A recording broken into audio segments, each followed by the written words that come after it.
Peace, everybody. What's good? This is our boy, Coach Malachi Williams, and you and I'm tuned to True Media Today USA Boxing. Let's go. For the thousands in attendance and the millions watching around the world, ladies and gentlemen, let's get ready to rumble. All right, everybody, check this out. I'm looking at I did see some of the interview that Keith Thurman did with Brian Custer. They said a whole lot of stuff. Keith Thurman is from the Bay Area. As you guys know, I'm from Tampa, Florida. He's from Clearwater, which is across the bridge. So dudes from the Bay Area, we are some really, really good talkers. We can talk. You can tell from me or whoever listen to Keith Thurman. And Keith Thurman did a whole lot of filibustering during this interview. You ask him simple yes or no questions, and he give you 5, 10, 15, 20-minute answers, right? And then when you get to the end of the answer, you realize that he never answered the question. So that's just what it is, right? But anyway, so let me read this to you guys. So what I'm saying right here on Boxing Scene, it says, Keith Thurman, your Dennis Ugas interim title fight in play for mid to late August. Now, this is amazing because Keith Thurman was asked a question by Brian Custer, is he a gatekeeper? And he pretty much said, no, I'm not a gatekeeper, this and that. Keith Thurman, you are famously known for saying, you better not duck me, son. But then when you ended up unifying the welterweight division, you had an opportunity to fight Errol Spence. Errol Spence is like maybe 15-0 or something of that sort. And you didn't think that, hey, man, you don't want to pay the guy any attention. You didn't want to fight him. That's fine. You have a right to do that. And then now you had an opportunity to fight Crawford when he was with Top Rank. And while you were sitting at home chilling, you said, man, I need $10 million. But Al Heyman ain't paying you $10 million to fight nobody. I'm pretty sure you're not going to get $10 million to fight Ugas. But that's neither here nor there. I'm not getting into another man's pockets. But I say all that to say this. You were the guy who were, when you was high on the hog, you ignored Errol Spence. You ignored Terence Crawford. Now Errol Spence and Terence Crawford in the process of finally fighting each other. You know what I mean? Because of the wrong side of the street politics. So now they're in the process of fighting each other. You wanted to fight Errol Spence now. When Spence wanted to fight you, when you had the titles, you didn't want to fight him. Then now you want to try to throw a monkey wrench in the game. And, Errol Spence held on to his guns, told Al Heyman, I'm not fighting Keith Thurman. I want to fight Crawford. Crawford made that fight happen. That was Crawford and Spence who made that fight happen, not Al Heyman, nobody. That was Crawford and Spence because they didn't want that fight. They didn't want to make that fight. But Crawford and Spence ended up making it happen. So now, Keith Thurman, you're on the outside looking in. You talked all this trash about Bud. It's Crawford. He ain't fought nobody. He ain't did this. He ain't did that. Now, he's in the process of fighting Errol Spence, the same guy who you didn't want to fight. But then when you got down, you got down on your nuts, and now the money don't got low. Now you want to fight again. Now you want to fight him. So I'm glad that Errol Spence ignored Keith Thurman. Are you a gatekeeper at this point? Well, only time to tell you a gatekeeper. You only have one loss. You lost to Manny Pacquiao. So we'll see. You still have your legs up under you. We do see that. And we do see that, that you still can't take body shots. So that's what's going on. So your Dennis Ugas and Keith Thurman are going to fight each other in August. And they should fight each other. Ugas got beat up by Errol Spence, just sitting there like a punching bag. He did beat Manny Pacquiao, but Manny Pacquiao was 1,000 years old when he fought him. And that was at a last-minute replacement. So it is what it is. So, Keith Thurman is actually going to try to come back. He gave a lot of stuff in that interview with Brian Custer, why he didn't come back, why he didn't fight. He had opportunities to fight, but he turned it down because he didn't want to fight during the pandemic and stuff like that. Now the money, that Pacquiao money kind of getting kind of low. You get what I'm saying? And so now it's like Keith Thurman want to be more active. Now Keith Thurman, he's not fighting Errol Spence, and he's not going to get Crawford, right? Even though all of them with the same company, like Crawford and probably Errol Spence, they're probably like, man, we not even thinking about that dude. They're not going to feed you, so you're going to have to fight Ugas. Then you ain't gonna get no big money fighting Ugas. Ugas ain't got no fans.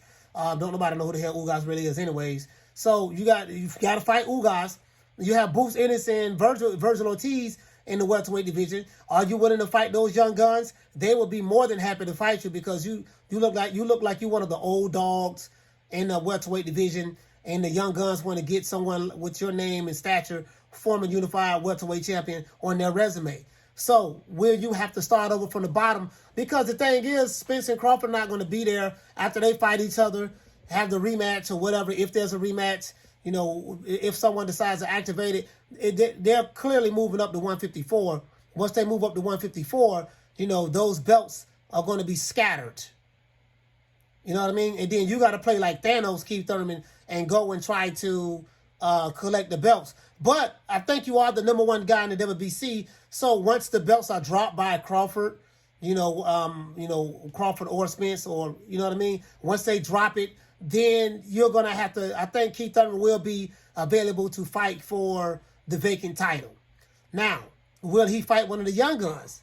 Let's say Virgil Ortiz is the guy he's going to have to fight for the vacant title. Will he fight him? Let's say Jerron Boots Ennis end up becoming one of those number one guys. Will he fight him? You get what I'm saying?